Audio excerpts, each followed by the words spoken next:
pessoal, tudo bom com vocês? Nos vídeos anteriores, a gente explorou um pouco os conceitos de modelos de regressão e como implementá-los em projetos práticos.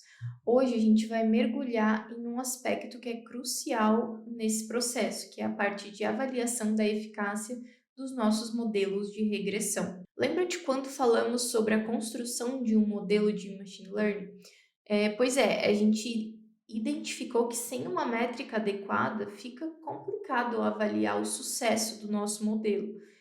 E é sobre isso que a gente vai discutir hoje, as diversas métricas, né, disponíveis para validar a precisão de um modelo de regressão. Como já sabemos, a regressão ela é uma técnica, né, estatística que nos permite examinar a relação entre duas ou mais variáveis quantitativas. Um modelo de regressão eficiente é capaz de prever os valores da variável dependente com alta precisão. A avaliação de seu desempenho ele é fundamental para compreender o quão eficaz é um modelo em suas previsões.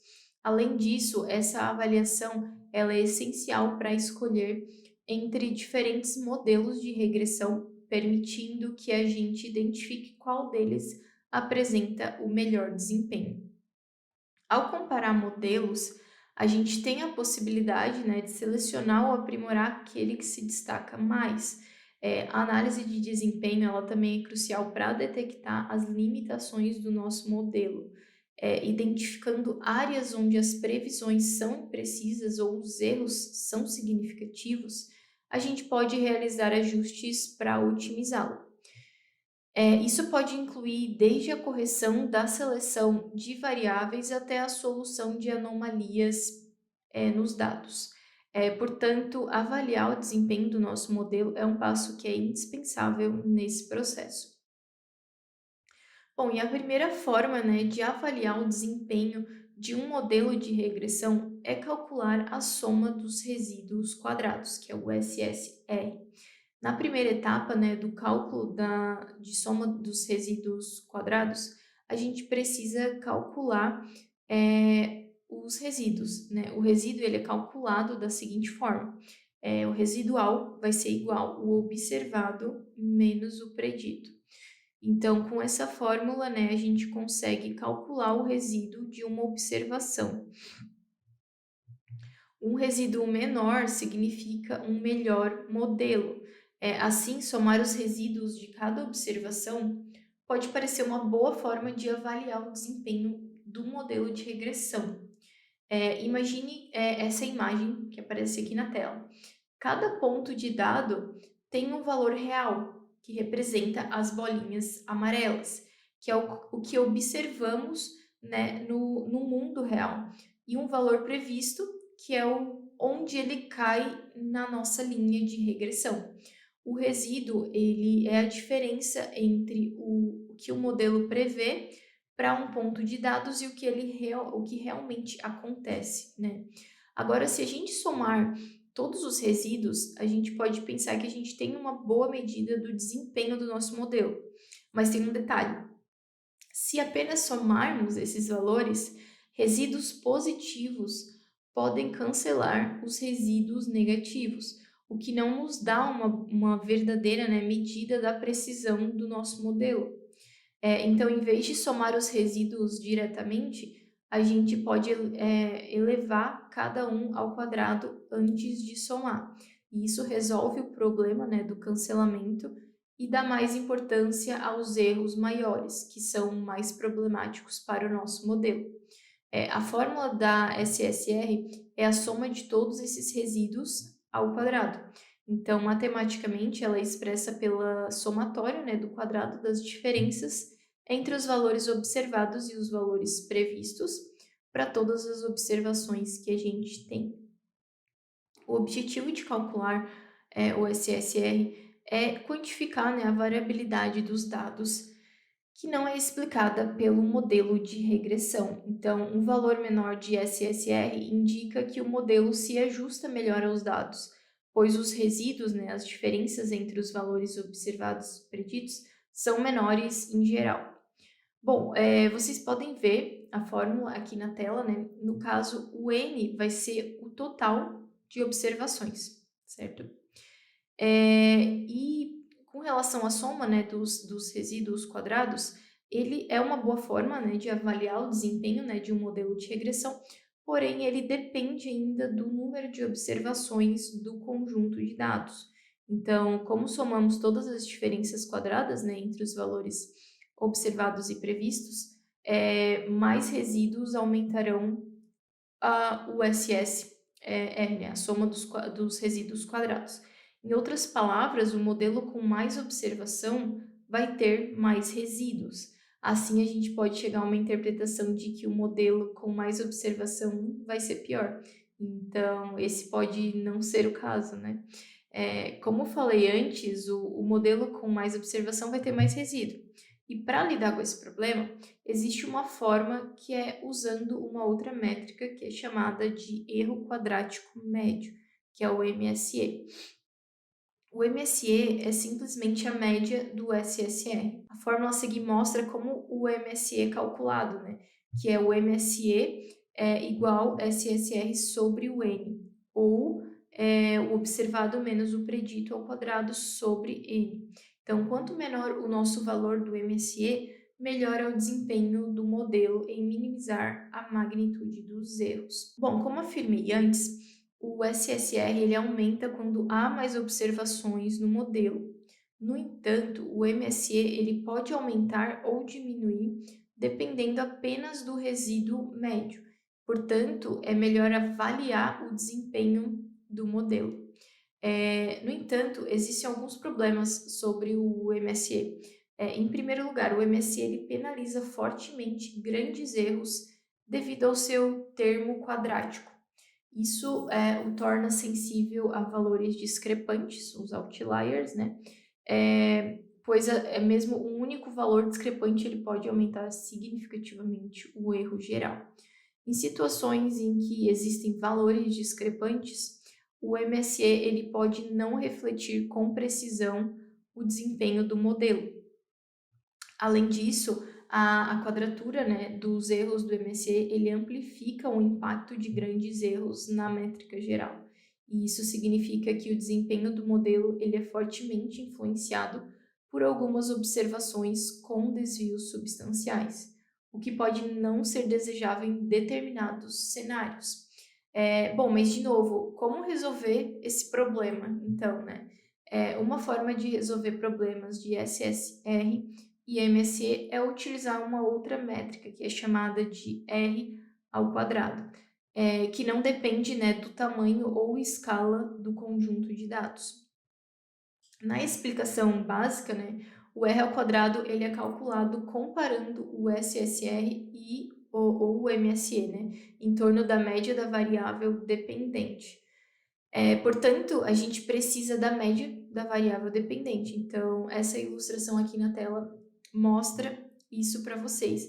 Assim como na ilustração, como primeiro passo, a gente calcula, né, o SSR ou MSE em torno da linha azul, né, que é a média dos gastos nesse exemplo, e na segunda etapa a gente calcula o SSE ou MSE em torno do modelo. Então a gente compara esses dois, né? Dessa forma, o R quadrado ele mostra para a gente o quanto a nossa previsão é melhor que a média da variável dependente.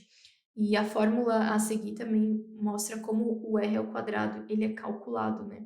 Então, dando um exemplo, a regressão linear é um modelo estatístico que busca entender, né, a relação entre uma variável dependente e uma ou mais variáveis independentes, né? No contexto desse exemplo, a gente está tentando prever o saldo atual, por exemplo, de uma pessoa com base em várias variáveis, né, independentes, como idade, dívida atual, renda anual, valores em investimentos, taxa de utilização de crédito, número de empréstimos, números de cartões de crédito, número de pagamentos atrasados, entre outros. E o R ao quadrado, né, o coeficiente de determinação, ele vai ser a métrica que vai nos ajudar a entender o quão bem as nossas variáveis independentes estão relacionadas à variável dependente, ou seja, o quão bem essas variáveis explicam a variação no saldo atual, por exemplo. O valor de R ao quadrado, ele vai variar de 0 a 1, sendo um ajuste perfeito, ou seja, todas as variáveis independentes, elas explicam completamente, né, a variação do saldo atual. E zero significa que o nosso modelo não consegue explicar as variações dos dados observados.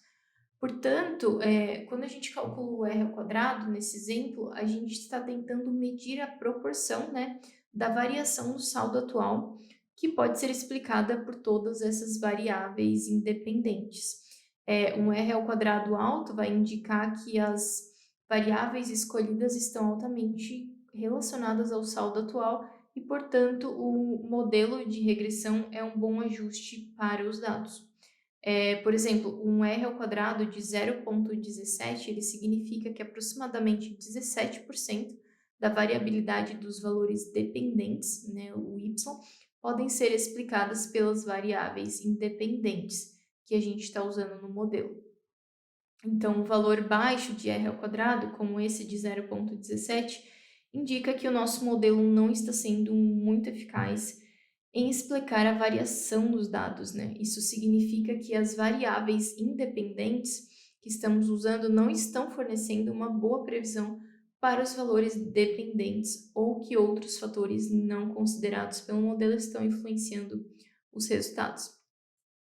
Nesse caso, é importante considerar outras variáveis ou técnicas diferentes para melhorar o desempenho do modelo.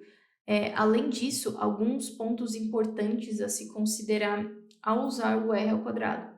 Primeiramente, o valor do R ao quadrado ele pode variar dependendo da amostra de dados usada para estimar o modelo. Isso significa que se você usasse um conjunto diferente de dados para treinar o mesmo modelo, poderia obter um valor, né, de R ao quadrado diferente. Isso torna difícil, né, de generalizar o desempenho do modelo para novos dados. Em segundo lugar, o R ao quadrado ele não distingue entre modelos que têm relações lineares e não lineares. Isso significa que um modelo com um valor de R ao quadrado alto não necessariamente reflete a verdadeira relação entre as variáveis. Ainda que o modelo ele pareça se ajustar bem aos dados, ele pode não estar capturando a verdadeira relação entre as variáveis se essa relação ela não for linear. Por último, é importante notar, né, que o valor de R ao quadrado ele tende a aumentar, né, à medida que adicionamos mais variáveis independentes ou preditoras ao modelo, mesmo que essas variáveis elas não tenham uma relação significativa com a variável que a gente está tentando prever.